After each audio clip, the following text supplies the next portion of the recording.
2700 करोड़ रुपए का अपने लिए घर बनाने वाला, 8400 करोड़ रुपए के हवाई जहाज में घूमने वाला, 10 लाख रुपए के सूट पहनने वाला व्यक्ति, उसके मुंह से शीश महल की बातें अच्छी नहीं लगती। मैं व्यक्तिगत आरोप प्रत्यारोप में नहीं जाना चाहता, मैं गाली गलौज की राजनीति नहीं करता, मैं व्यक्तिगत आक्षेप नहीं करता, ये मैं भी कर सकता हूँ। मैंने काम इतने किए हैं 10 साल के अंदर, मैं अपने कामों की राजनीति करना चाहता हूँ, गाली गलौज की राजनीति मैं नहीं करता। आज प्रधानमंत्री जी बोले दिल्ली में आपदा आई हुई है। आपदा दिल्ली में नहीं आई, आपदा भाजपा में आई हुई है। 3 तरह की आपदा भाजपा में आई हुई है। पहली आपदा, भाजपा के पास सीएम चेहरा नहीं है। दूसरी आपदा, भाजपा के पास नैरेटिव नहीं है, उन्हें पता ही नहीं चुनाव किस मुद्दे पे लड़ना है। तीसरी आपदा, भाजपा के पास कोई भी एजेंडा नहीं है इस चुनाव के लिए। तो 3 आपदा भाजपा के अंदर आई हुई है और 1 आपदा दिल्ली में आई हुई है, वो है कानून व्यवस्था। मैं प्रधानमंत्री जी से निवेदन करना चाहूंगा कि अपने अमित शाह जी को कहिए, अगर उनको थोड़ा सा समय सरकारें तोड़ने जोड़ने एमएलए खरीदने से समय मिल जाए तो थोड़ा सा समय दिल्ली की कानून व्यवस्था पे भी दे। और जो काम दिल्ली सरकार कर रही है शिक्षा में, स्वास्थ्य में, बिजली में, पानी में, महिलाओं के लिए, बुजुर्गों के लिए, उस काम को लोग आपदा नहीं आशीर्वाद कहते हैं। मैं प्रधानमंत्री जी को कहना चाहता हूँ, आप तो इतने ताकतवर आदमी, आपके पास इतनी पावर है, अथाह पावर है, एलजी आपका, पुलिस आपकी, 7 एमपी दिल्ली के आपके। मैंने 3 नई यूनिवर्सिटी बनाई, आप 30 नई यूनिवर्सिटी बनाते दिल्ली के अंदर, और आज आपको हमें गालियां देने की जरूरत नहीं पड़ती। आज आप दिल्ली के अंदर आते, दिल्ली के लोग आपको सर आंखों पे उठा देते। मैंने 22,000 क्लासरूम बनाए, आप 1 लाख क्लासरूम बना देते प्रधानमंत्री जी, लंबी लकीर।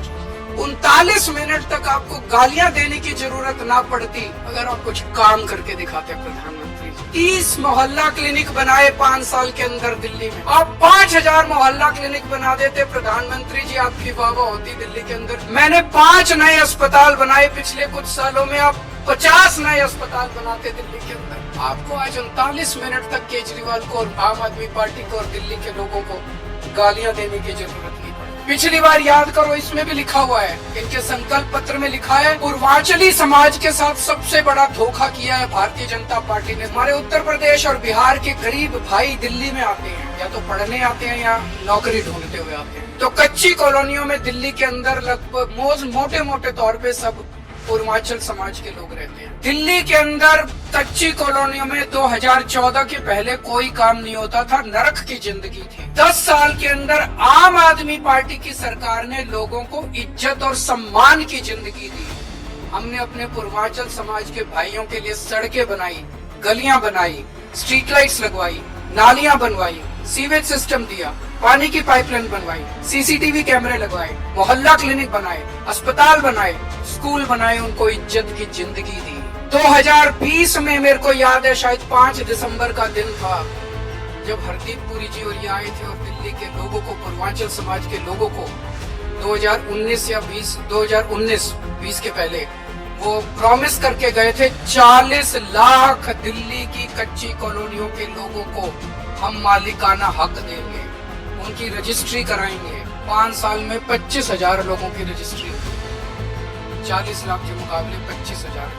तो लोग कहने लगे हैं, जो कहते हैं वो तो कम से कम बिल्कुल नहीं करते ये लोग, और कुछ करे ना करे, जो ये वादा करते हैं वो तो आप ये लिखवा लो कि ये बिल्कुल नहीं करते। उन्होंने लगभग 43 मिनट का भाषण दिया, जिसमें से 39 मिनट उन्होंने दिल्ली के लोगों को और दिल्ली के लोगों द्वारा प्रचंड बहुमत से चुनी हुई सरकार को केवल गालियां देने का काम किया। इतने काम किए हम लोगों ने कि शिक्षा में, स्वास्थ्य में, बिजली में, पानी में, सीवर में, सड़क में कई घंटों तक काम गिना सकता हूँ। लेकिन जो दूसरी सरकार थी, जो दिल्ली के लोगों ने केंद्र सरकार चुनी थी बीजेपी की, उन्होंने 10 साल में एक भी ऐसा काम नहीं किया जो कि आज प्रधानमंत्री जी अपने 43 मिनट के भाषण में आप लोगों को गिना के गए होंगे। अगर उन्होंने 10 साल में काम किए होते तो शायद आज उन्हें दिल्ली के लोगों को इतनी गालियां देने की जरूरत ना पड़ती। वो अपने काम गिनाते, वो गालियां ना देते। 2020 में प्रधानमंत्री जी ने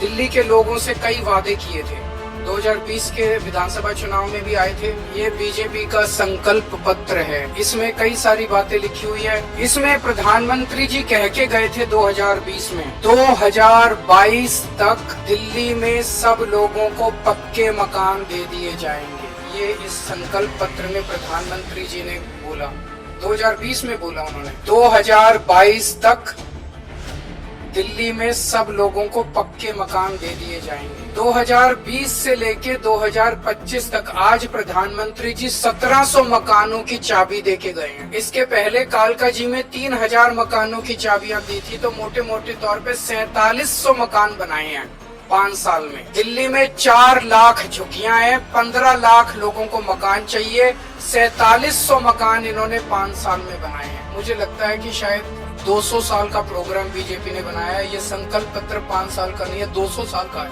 200 साल भी इस रेट पे अगर 5-5 साल में 1700 मकान बनेंगे, तो ये जो झुग्गी झुग्गी में जाके कह रहे हैं पक्के मकान देंगे, तो अगले 1700 मकान जो है वो 2030 के चुनाव के पहले बन के तैयार होंगे, और शायद वो देने की जरूरत भी ना पड़े जिस तरह से ये झुग्गियां उजाड़ रहे हैं। पिछले 5 साल के अंदर इन लोगों ने झुग्गियां तोड़ तोड़ के 2,78,796 लोगों को बेघर कर दिया। प्रधानमंत्री जी वादा करके गए थे मैं तुमको पक्के मकान दूंगा, लेकिन धोखा दिया, पीठ में छुरा घोंपा। इनके नेता जाते हैं झुग्गियों में सोते हैं, और 2 महीने के बाद उन्हीं झुग्गी वालों को उनकी झुग्गियां तोड़ के उनके बच्चों को सड़क के ऊपर भरी ठंड के अंदर सड़क के ऊपर सोने को मजबूर कर देते हैं। 2,78,796 लोगों को इन्होंने 5 साल के अंदर बेघर किया। आज मैं आपको लिख के दे रहा हूँ, मेरी बात नोट कर लेना। 2030 के चुनाव में अगर इन लोगों को वोट दे दिया, 2030 के चुनाव के पहले दिल्ली की सारी झुग्गियां तोड़ देंगे। 1700 फ्लैट भी नहीं देने वाले 2030 के चुनाव तक, सारी झुग्गियां तोड़ देंगे, एक भी पक्का मकान ये लोग नहीं देंगे। और जो 3000 कालका जी में मकान दिए इन्होंने, एक बार जाके देख लो, नरक से भी बदतर है। लोग कह रहे हैं इससे तो झुग्गी अच्छी थी, पक्के मकान क्या दिए। नरक से भी बदतर दशा है वहाँ पे, लोगों की न सीवर है, न पीने का पानी है, कुछ भी नहीं है वहाँ पे। पूरी बुरी हालत है वहाँ पे लोगों की जो कालका जी के अंदर रह रहे हैं। आज प्रधानमंत्री जी 10 साल के बाद आके 3 कॉलेजेस का शिलान्यास करके गए। कॉलेज शुरू नहीं हुए अभी, आज भूमि पूजन हुआ है, आज शिला रखी गई है, शिलान्यास हुआ है, नींव रखी गई है कॉलेज। मैं प्रधानमंत्री जी को कहना चाहता हूँ, प्रधानमंत्री जी 10 साल लग गए आपको 3 कॉलेजों की शिला रखने में। इन 10 सालों में जब तक आप शिला रख रहे थे, इन 10 सालों में मैंने 22,000 क्लासरूम बना दिए, 3 नई यूनिवर्सिटी बना दी, 11 नए वोकेशनल कॉलेज बना दिए और 6 यूनिवर्सिटी कैंपस बना दिए। जितना टाइम आपको 3 शिलान्यास रखने में लगा, उतने टाइम में हम लोगों ने 22,000 क्लासरूम बना दिए, 3 नई यूनिवर्सिटी बना दी, 6 नए यूनिवर्सिटी कैंपस बना दिए और 11 नए वोकेशनल कॉलेजेस बना दिए। हमारी काम करने वाली सरकार है, हमारी शिलान्यास रखने वाली सरकार नहीं है, जो चुनाव के पहले आती है और शिलान्यास रख के चली जाती है।